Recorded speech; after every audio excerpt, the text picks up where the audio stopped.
Welcome to Global Connections on ThinkTech Hawaii. I'm your host, Jay Fidell.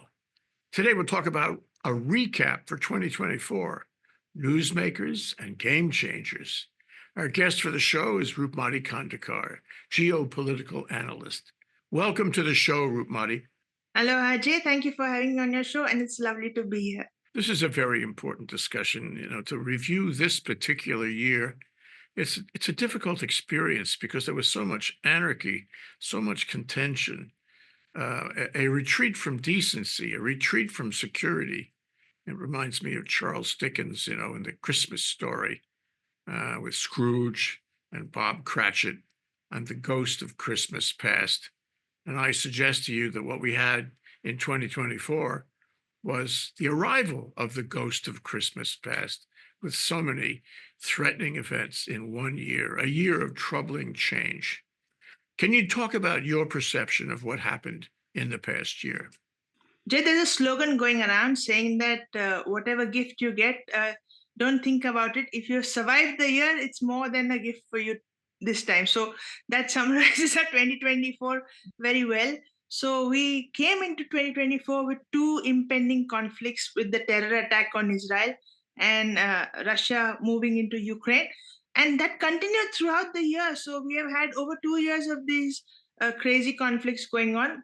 But if you see that the good part first, that Israel has been successful despite confrontations with Iran, to break the axis of resistance. That was the axis of evil, which was impending since such a long time. And you had Pezeshkian coming into to be the new Iranian president. The domestic violence continued throughout in Iran. And, the Hezbollah and Hamas lead and rank was eliminated by Israel.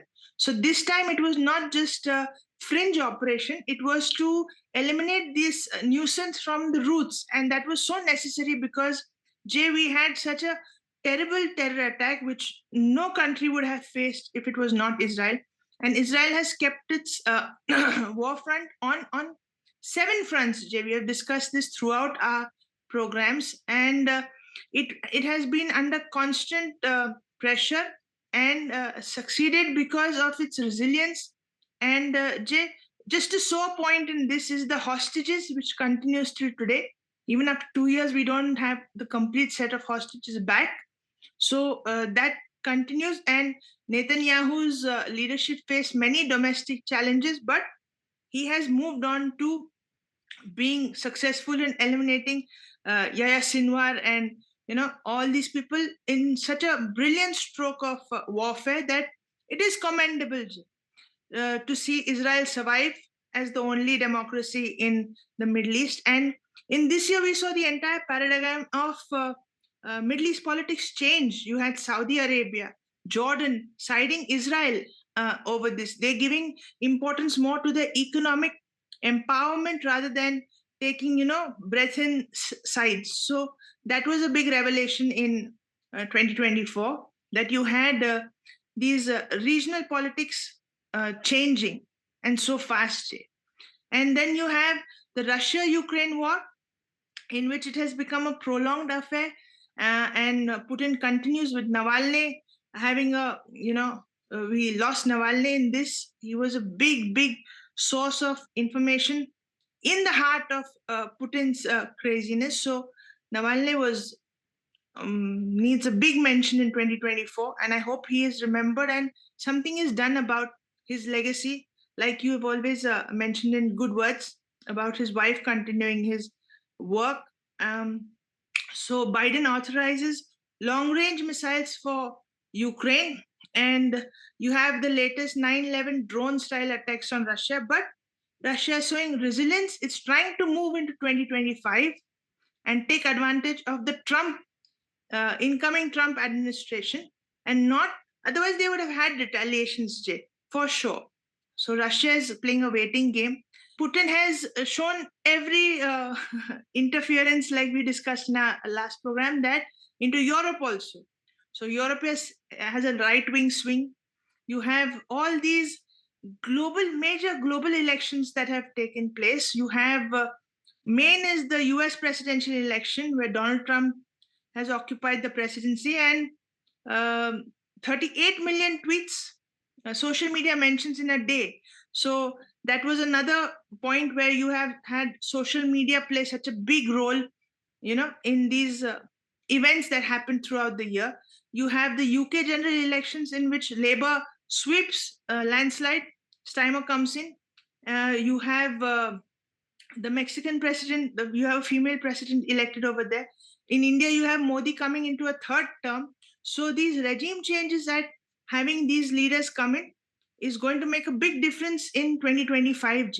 Beyond all these uh, changes, we know it's a it's a mention that you don't forget, and it's very commendable that you keep this thing going on about climate change, this awareness of climate change that you always keep in your programs, Jay. that that has not stopped. You have the natural disasters, the hurricanes, the flash floods, the climate induced disasters continuing throughout the year. So in 2025 we expect a continuation of all these and more, Jay.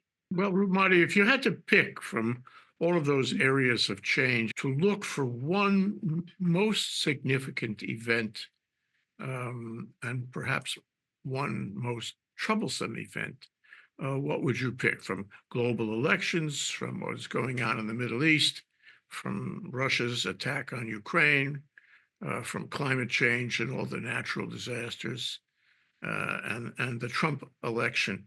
Which one would you pick as the most disruptive to the world, to global harmony?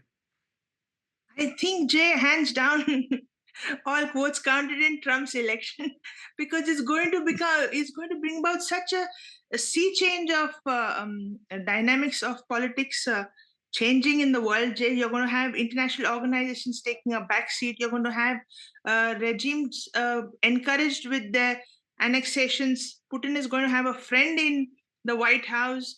You're going to have a lot of what do you say, showbiz attempts in the global politics. There's not going to be a strict rule of law which is going to be followed. It's going to be you're my buddy, I'm your buddy kind of a system in the what happens in the US affects the world. That is the line that the world follows. And you call it that even if the presidents change, the line of American politics stays the same. But what happens with Trump, Jay? He has his own way of dealing with everything. And because he has his own way, today he's ready to change the FBI. Today he's ready to change. He calls the deep state cleansing.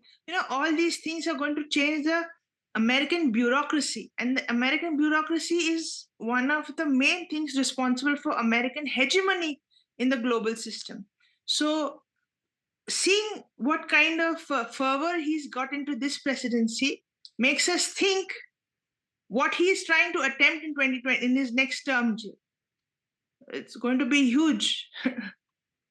Well, it's interesting that he wrote in on a platform of isolationism and nationalism.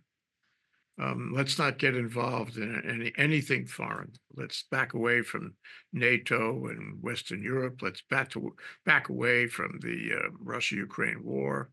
And it's interesting that while he has created so much tumult in the country domestically, even for an isolationist, he's creating tumult everywhere. So that although he says he doesn't want to get involved, his comments, his rhetoric, his threats, his promises, they're exacerbating problems overseas, just as if he never said he was an isolationist. Can you rectify that for me? Jay, for Trump, it is his politics is very narcissist. He thinks about himself before anything else, but he portrays it as if he's thinking about America first. That is what happens. His whitewashing of his electoral politics was that he always thinks about America first. But no, it was always Trump first. What Trump thinks, what Trump wants, and what Trump will do. It was never about what America should have, or But there is so much of sugarcoating in his politics, Jay. It's not even, and people fell for it. today's media is to be blamed that they have portrayed all of this in such a way that people have bought it. It's an advertising gimmick, isn't it? It was a product meant to be sold to the people, and they bought it. 321 seats was it's a huge margin. It's a landslide victory. So, what sold Trump to the young voters? What sold Trump to the diaspora? What sold Trump to the patriots? His fist pumping in the air. All this was, social media created. You every page, every Instagram feed, every Facebook feed had Trump putting his fist up and the American flag. So all this is gimmicks, show gimmicks. Kamala Harris was giving speeches on speeches, but it was monotonous. There was no drama created.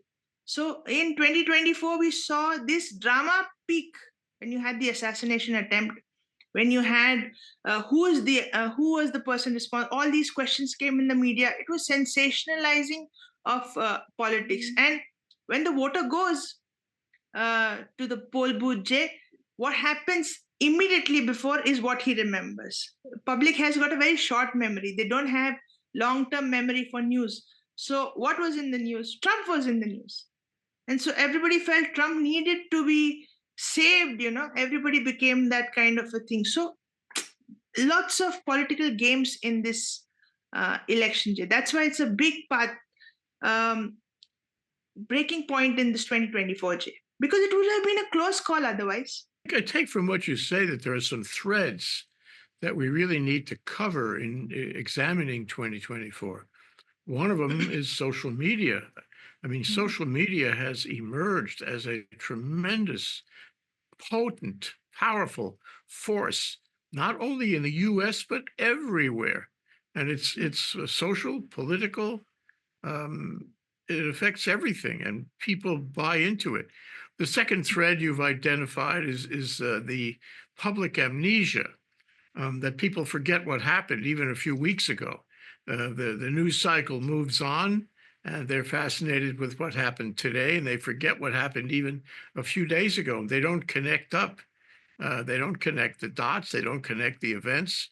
And P.S., and this takes me to another point, the media doesn't connect the dots and the events. The media is interested in exciting people. The media is interested in exciting people right now, today. It doesn't necessarily want to connect the dots. And so, you have things that were shocking a few weeks ago that are no longer, in the news cycle.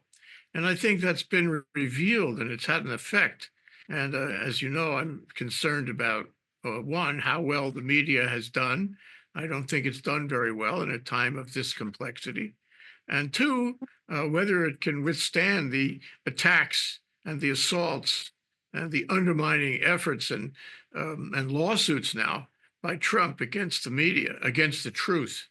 So I guess one of the things that I would suggest is that truth has taken a back seat in 2024. So those are the threads that come to mind, major social sea change threads that have emerged this year. What do you think?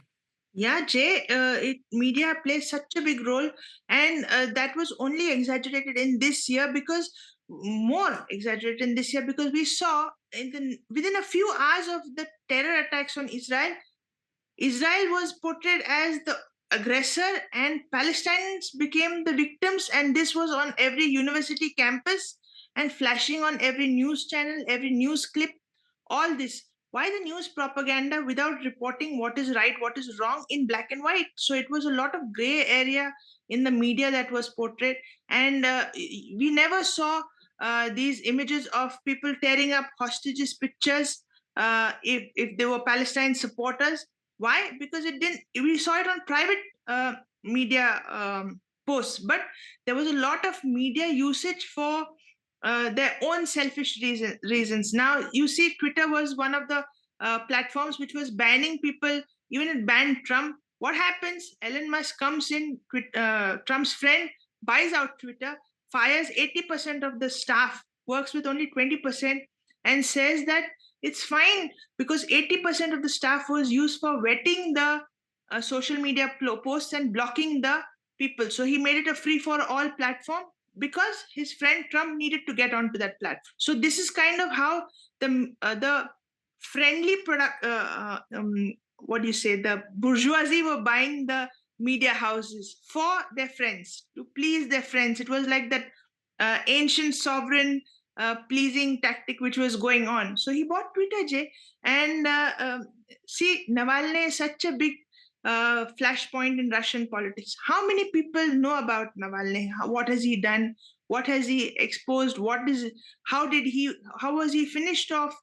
All these things are hidden in the media. So media is manipulated to a very large extent by the people in power.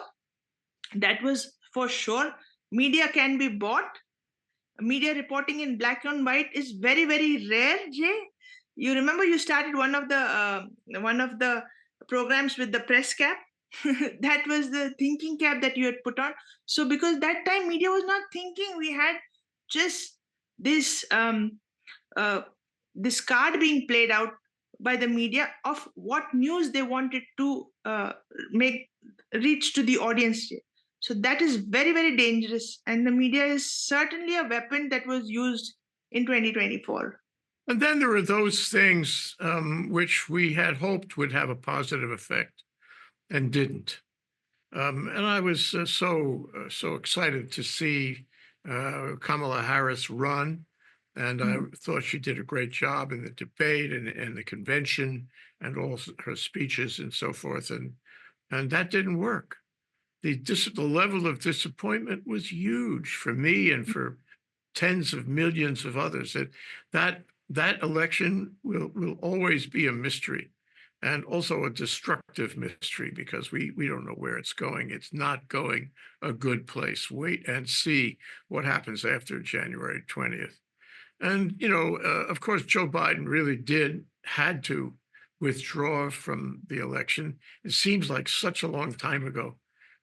Time has moved so quickly. So many Yes. events, well, only a few months old, have disappeared off the screen. Anyway, Kamala Harris could have changed the world, and Mm. we didn't want that for reasons that still need to be examined. And Alexei Navalny died. He could have changed the world. I'm sorry he came back from Germany. That was a mistake. And I'm sorry the Russian people did not rise up and call him the martyr that he was. The fact that the students protested against Israel all through the summer, that was an example of how powerful propaganda can be, even if it comes from the Middle East, and it was coming from the Middle East. And support for those anti-Israeli factions in the U.S. was coming from the Middle East.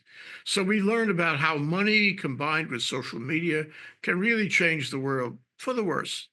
Um, I thought that the election of Masoud Pezeshkian Mm. after Abraham Raisi died in May would be a moderate and reform Iranian government. But it could have been, should have been, might have been.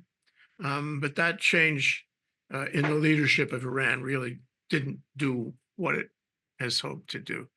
And, I think in everybody's mind, they thought that Donald Trump's conviction would have changed his prospects. And all those lawsuits against him, the Teflon lawsuits.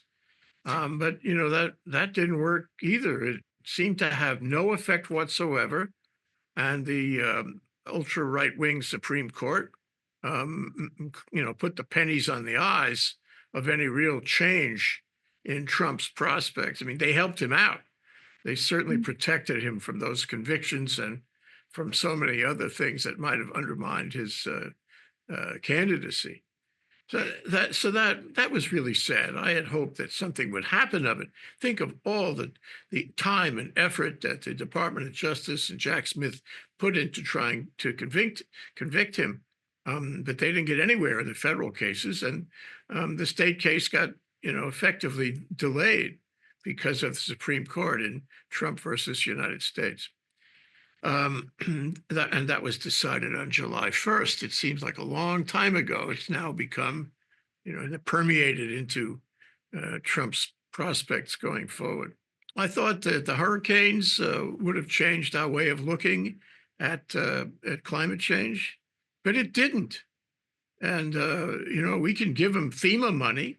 We can send people down there in orange. We can send people down there in orange suits and try to help them in the floods.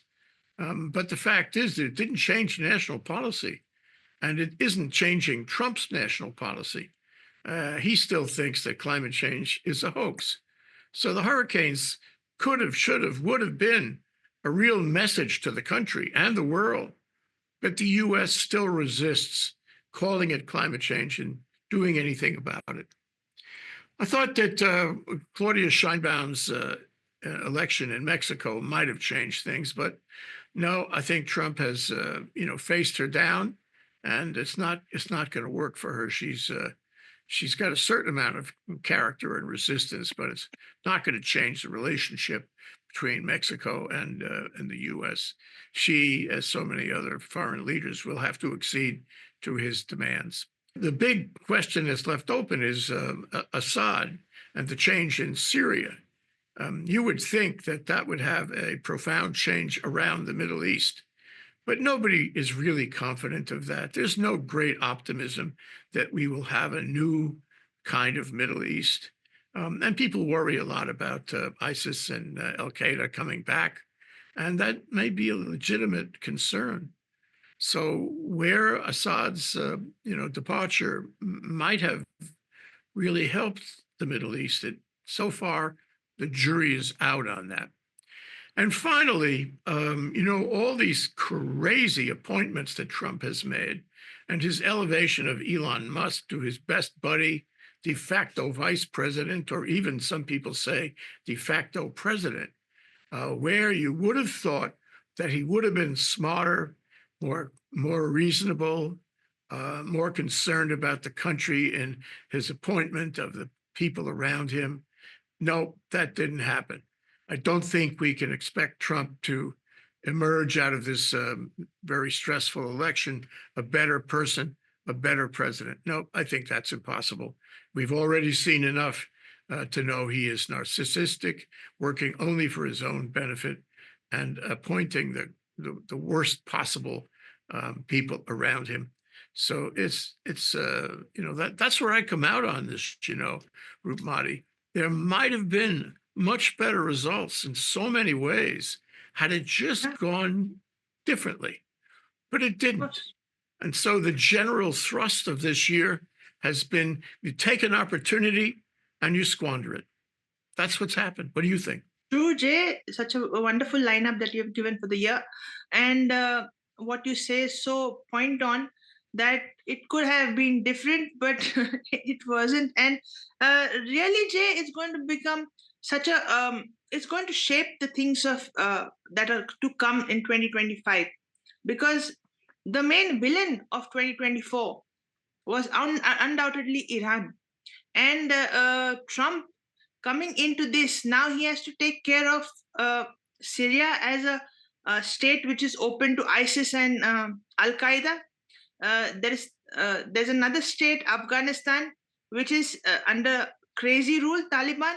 So you have two huge big states which are going to be just meddling around in Middle East politics with terrorist elements whose main enemy is Israel and the US. For them, it's not their own enemy. That's what we keep on talking of, Jay.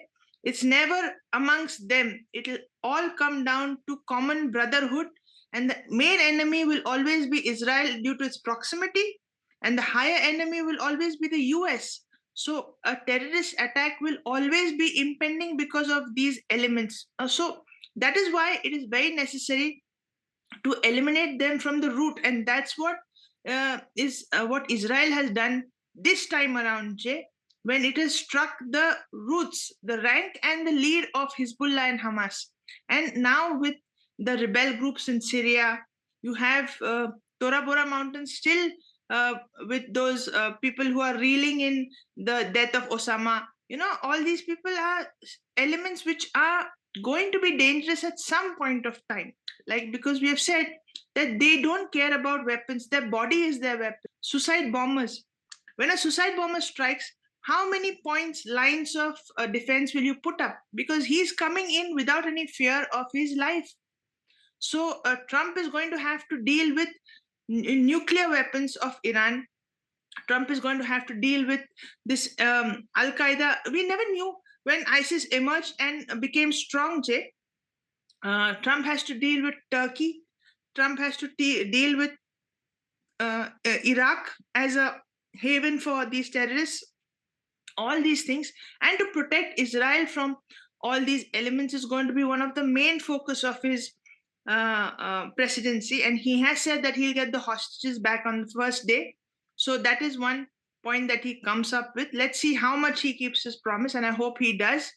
Russia, Jay, will have such a free hand in this 2025 because, as you have mentioned, Jay, he will do what he wants in Ukraine now in 2025.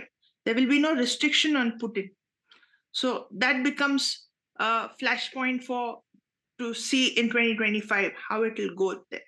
You've identified some of the things that are likely to happen, or at least be at issue in 2025, and how they might go. But let's go further. What do you think the threads are that will determine, how 2025 goes? You've covered the Middle East, and certainly Iran's prospects have changed, some better, some worse. The proxies are still there, some better, some worse. Israel has taken the opportunity to attack the Houthis, and so has the U.S., by the way. I'm not sure what will happen under Trump. I agree with you. There's a question as to whether he will follow his promises and protect Israel. We'll see what happens on January 20th. That's not easy, as you suggest. It's very hard to keep a lid on the Middle East, and it's very hard to stop what is happening, what has happened before. But let's spend a little time on Ukraine. What are the possibilities? What are the options in Ukraine? Can Ukraine succeed here? It mounted a successful attack on Russia, a couple of successful attacks in the last couple of days. But is that going to stop the Russian invasion?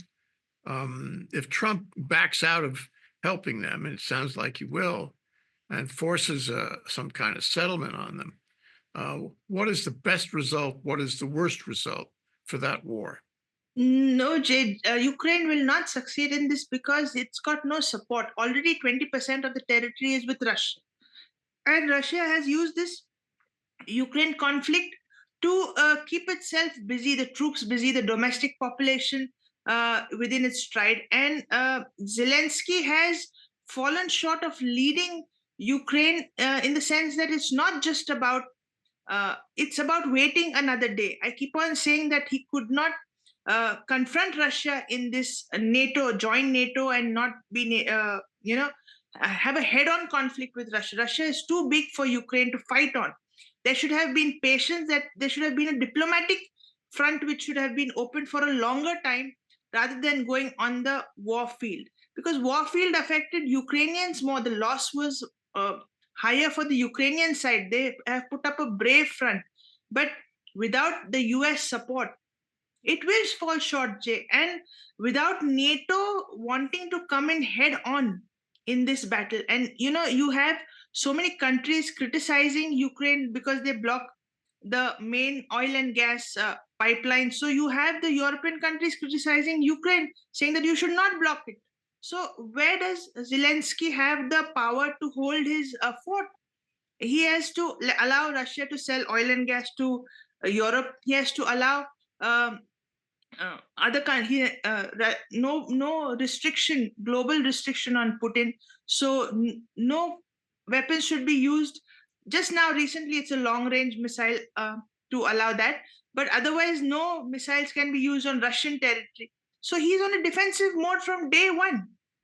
So that makes him on the back foot from the first day itself of this battle. So I feel that he should have opened a diplomatic front faster, longer, and he should have prolonged this this demand of joining NATO, because right now Trump is not going to support NATO, and NATO lies um, defunct with Ukraine because they're not coming in head on with Russia. They don't want this confrontation with Russia. So Ukraine mainly was isolated and kept on losing cities. So it was just a Yeah, strike and Mm. still happening, Yes, even as we speak. So, that's a kind of pessimistic picture of what will yes, happen, but I think it's a real possibility that Ukraine will simply fail. yes, And part of that is just exactly what has happened in Western Europe. Western Europe, seems to be fragmented these days. It's fragmented politically, as you mentioned. It's moving to the right. Democracy is becoming less vital in a number of those countries, and in fact, they're they're moving to dictatorship. Mm, And so, with that being the case, for example, Hungary is a member of NATO, but Hungary doesn't really support Ukraine. So, I think what it means, all this moving to the right, and the move to dictatorship, and the fragmentation of governments in at least three of those countries.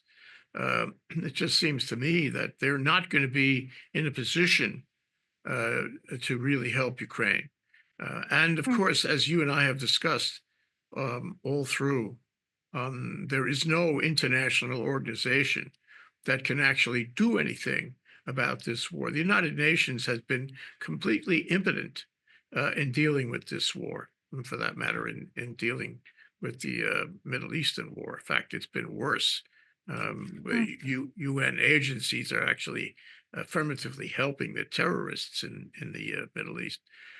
So, what I'm concerned about is that we have made the assumption, perhaps all through 2024, that Western Europe has the integrity and has the resource and the political will to help Ukraine at a moment of crisis or increased crisis. But I think in 2025, there's a real issue about that. Do you think that Europe will stay the course, or that Europe will not be effective? Europe will drift, Jay. Europe will drift away from its this because they're already fragmented and they want to have their own goals rather than come collectively to back Ukraine. You have so many voices, like you said, who do not support Ukraine in this Russia-Ukraine conflict. They prefer to look at it as a uh, do-it-yourself kind of a conflict. They don't want to come in because they depend on this economic issue comes in higher than their neighborhood issue. So for them, they do not come wholeheartedly into this conflict. And that's why Ukraine is kind of alone in this battle. And Zelensky getting those weapons sanctioned to him, and what weapons and money he gets in hand is very different. Is extremely, there's a disparity in what he has to go from place to place. Literally, he is pleading for the smooth or consistency or the increased enhancement in his ammunition, but he doesn't get it on time. And like time wins wars. So if he doesn't get it in time, he falls short. And Putin has got a ready supply. He's even got, like you have mentioned, the Korean troops coming in to help. Who's coming in for Ukraine? So Ukraine is falling short terribly, Jay, and it's a losing battle, but a hard fought battle. Yeah, right. And Congress in the U.S. isn't really going to support Ukraine. It's under the control of the Republicans. I suppose they could resist Trump on that, but it's not likely that they will. One of the threads that we should really talk about is Trump's ability to cope with all these issues. I mean, Mm, he's de facto he has enormous power, even though he claims to be an isolationist. But then, it's like I was at a dinner party a few days ago, and I mm, said, if if Trump is engaged in all these silly things in the country, really silly initiatives, how can he do the job? He only has so much time. He only has so much staff. He only has, so much. ability to run the country and contribute to the world. How can he do it all when he is engaged in stupid things?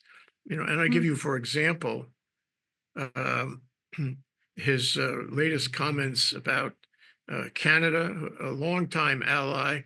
He insults them, calls them the 51st state multiple times. He's putting pressure on Mexico. He's repeating his ridiculous promise or threat to buy Greenland, and so forth. And he wants the Panama Canal now. He wants to reverse the Panama Canal that Jimmy Carter gave back to them back in 1979. He wants to reverse that. He wants to take it. And people are actually worried that he's going to do this by force. I mean, when he started talking about Greenland, Denmark increased its military budget and its forces to resist him. So not only is he making stupid comments, but people are reacting to it and really wondering what happened to him. And indeed, we should wonder what happened to him. Is he really okay? Is he declining mentally? Are the people around him able to step in and give him good advice or take over as a matter of succession? So the answer at the dinner party was, "Don't worry, Jay. He has time for everything, and he can handle all these stupid initiatives, like building or rebuilding the wall, that sort of thing. He can handle all those stupid initiatives and also do what he has to do to be at the helm, to be the leader of the country and the free world." And I suggest to you that it's not so. That if he's frittering away his time on stupid things like Canada and the Panama Canal and Greenland, he's not really focused on the things he has to do for the country domestically and for the liberal world order around the world. Your thoughts, please? You're so right about this, Jay. And you speak right when you say that he's wasting his time on frivolous ambitions of his. He is trying to choke Canada and Mexico with the import and export duties, 25%.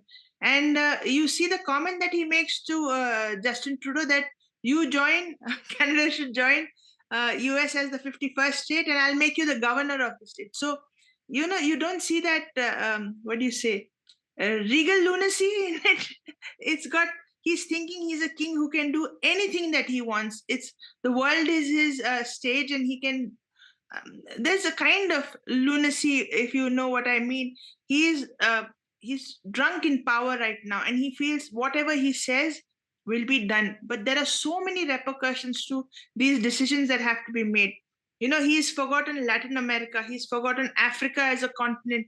You remember there have been meetings of Putin meeting the African Union leaders. That keeps them together. How many times we have seen the US presidency go in? He should work towards better goals to make the US a more powerful leader. Now the main issue is what? De-dollarization. So he should make move towards steps to make the dollar more popular, dollar more relevant.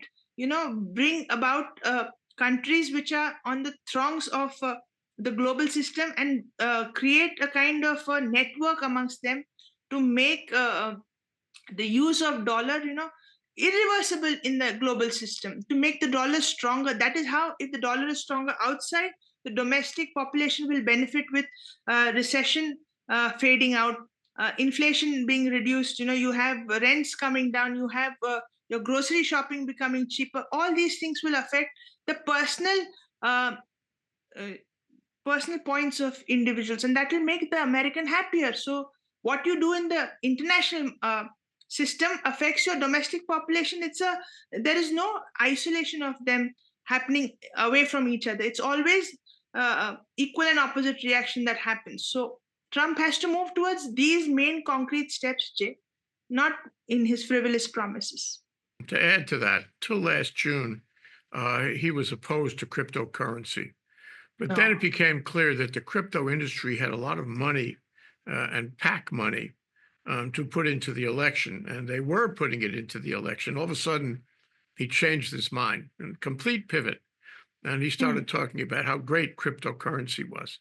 Matter of mm, fact, is one of his most amazing initiatives is that he wants to establish a federal reserve of cryptocurrency, where the United States would buy and hold cryptocurrency in enormous volume, enormous quantity, at enormous cost, using mm, taxpayer money, I might add. And and that is somehow going to help the U.S. His objection to it before was that it would undermine U.S. currency, which reminds me from what you said. But now he likes cryptocurrency, and so I suspect that U.S. currency is at risk if he keeps doing that. mm, Although I'm sure he and his friends will make oodles of money speculating in cryptocurrency, which of course is vaporware, which has no asset backing at all. mm, And that is a very risky and silly business. Let me go a step further, though. While we talk, while we review in 2024 in the US and in the world, so is China doing that. And they're mm, smart guys, and they're trying to figure out, how the dots were connected in 2024, and they mostly on the sidelines, except for their efforts to intimidate Taiwan and do the Belt Road investment strategy. But they're probably trying to figure out also what is going to happen in 2025 in view of Trump's election and the other threads you and I have been talking about. mm. And I suggest to you that Trump makes their prospects better because Of course. he's busy with the wrong issues. And if he can't even handle some of these, very routine, mainstream issues we've been talking about, if he gets lost on silly things, I think Xi Jinping is encouraged. He says, he'll never be able to handle Taiwan or Indo-Pacific, and thus we will take advantage of him. What do you think? Yeah, Jay, like you just mentioned, he's into cryptocurrency. He thought cryptocurrency good, everything is bad. At the same time, when you mentioned China, China has found the largest gold reserves in the world. So your currency is backed by how much currency you print in a country is backed by the gold deposits that the country has. So with this, the Chinese currency will become more stronger, formidable in the market. They can manufacture more. They can, buy more. All this is going to make China very strong, concrete. Now, cryptocurrency investment for the US will be a bubble game. If the crypto market breaks, it should not affect the US markets or the US economy. So that is a point that he should shy away from, not indulge into this, because it's going to really create a future zone loophole for America. And see, China, they are going for more concrete steps. And China being one of the largest manufacturers as well as the markets, and like you said, the Belt and Road Initiative, the string of pearls that we spoke about, the African concentration that they do, the Latin American intrusion that they do. China has an aim to be number one. So we have to make no mistake about that. They are not here to play that number two game.